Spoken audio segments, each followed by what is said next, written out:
Hello बच्चों, आज हम आपके सामने जो टॉपिक लेके आए हैं वो है 1437 का सारंगपुर का युद्ध। 1437 में मेवाड़ नरेश महाराणा कुंभा और मालवा के सुल्तान महमूद खिलजी प्रथम के बीच सारंगपुर नामक स्थान पर युद्ध हुआ। कब हुआ था? 1437 में सारंगपुर में महाराणा कुंभा और महमूद खिलजी के बीच। कौन से स्थान पर हुआ था? सारंगपुर नामक स्थान पर। इस युद्ध में महाराणा कुंभा की विजय हुई और महमूद खिलजी की पराजय हुई। कौन से महाराणा कुंभा विजयी हुए, महमूद खिलजी पराजय हुए। मालवा पर कुंभा का अधिकार हो गया, जिससे क्या हुआ? मालवा पर किसका अधिकार हुआ? कुंभा का।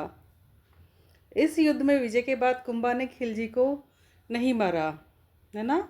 कुंभा ने क्या किया? खिलजी को नहीं मारा, बल्कि उसे बंदी बनाकर चित्तौड़गढ़ ले आया। उसे जिंदा ही रखा और बंदी बना लिया और चित्तौड़गढ़ ले आया, जहां उसका 6 महीने तक उपचार करवाया। ठीक होने के बाद उसे छोड़ दिया। क्या किया? उसका जो युद्ध में वो घायल हुआ था तो उसका 6 महीने तक उपचार करवाया और जब वह ठीक हो गया तो उसे छोड़ दिया, जिस कारण तत्कालीन समय में लोगों ने कुंभा की निंदा की। इस कारण से बहुत से लोग कहते थे कि ना कुंभा ने बहुत बड़ी गलती की है महमूद खिलजी को जिंदा छोड़कर। और कहा कुंभा ने खिलजी को छोड़कर वही गलती की है जो पृथ्वीराज चौहान ने गौरी को छोड़कर की थी, क्योंकि पृथ्वीराज चौहान ने तराइन के प्रथम युद्ध में गौरी को जिंदा छोड़ दिया था। तो वही लोगों ने कहा कि वही गलती कुंभा ने की है, खिलजी को जिंदा छोड़कर। ठीक है। कुंभा दूरदृष्टि वाला व्यक्ति था जो मालवा के साथ साथ गुजरात पर भी अधिकार करना चाहता था। कुंभा बहुत बहादुर और दूरदृष्टि वाला व्यक्ति था जो मालवा के साथ गुजरात पर भी अधिकार करना चाहता था। इसी लालसा से उसने खिलजी को छोड़ दिया।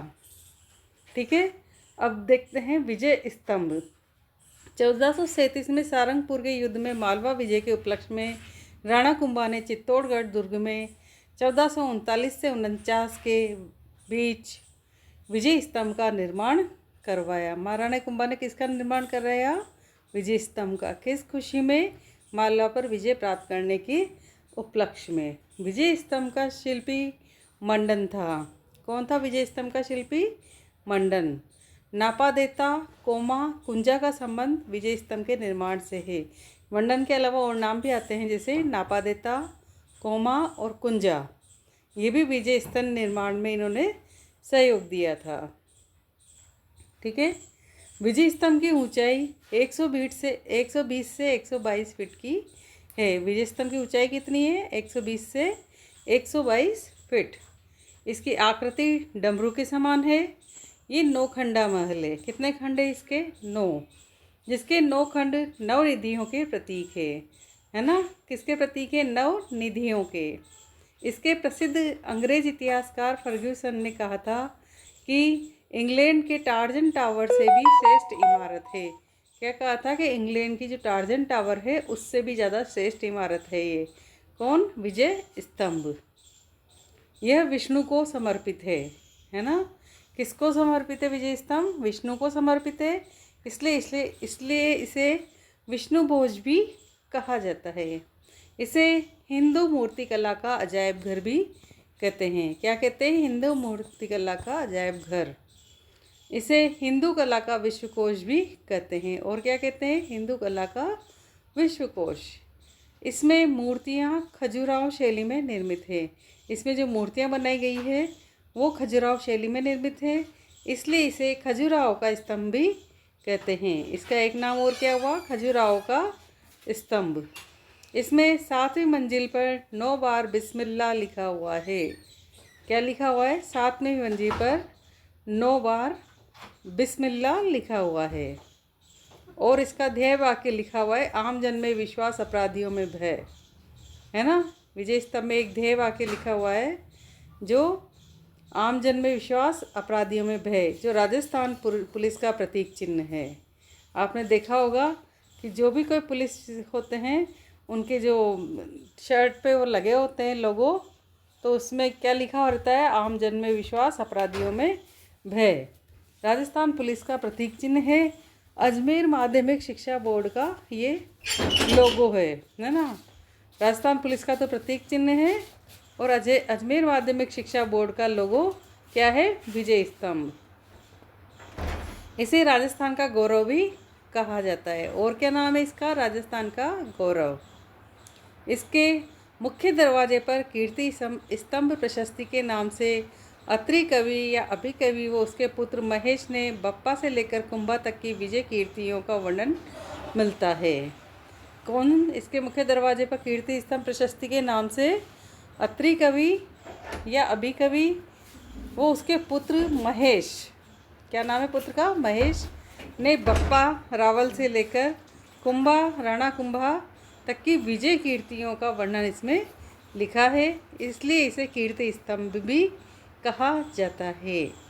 ठीक है, क्या कहते हैं विजय स्तंभ को? कीर्ति स्तंभ भी कहते हैं, क्योंकि इसमें बप्पा रावल से लेकर राणा कुंभा तक की विजय कीर्तियों का वर्णन लिखा हुआ है। अब एक और चीज़ आती है बच्चों, वो है जैन कीर्ति स्तंभ। ये भी आपने नाम सुना होगा जैन कीर्ति स्तंभ का। ये भी देखते हैं।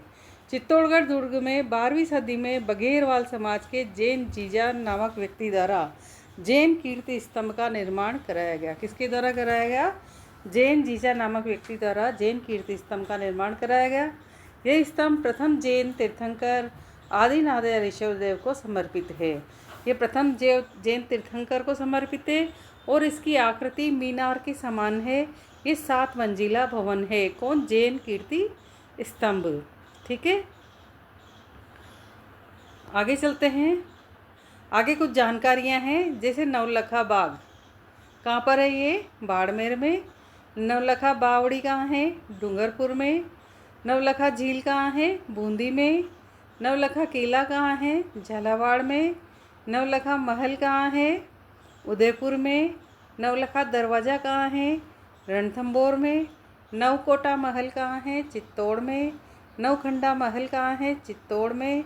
नवग्रह मंदिर कहाँ है? किशनगढ़ अजमेर में। नवलवान तोप कहाँ है? शाहबाद बारा में। 9 एक जैसे महल कहाँ है? नाहरगढ़ दुर्ग जयपुर में। मुझे उम्मीद है आपको ये जानकारी अच्छी लगी होगी। और जानकारी लेके आपके सामने आएंगे। तब तक के लिए हमारे चैनल को लाइक शेयर सब्सक्राइब करें। जय हिंद, जय भारत।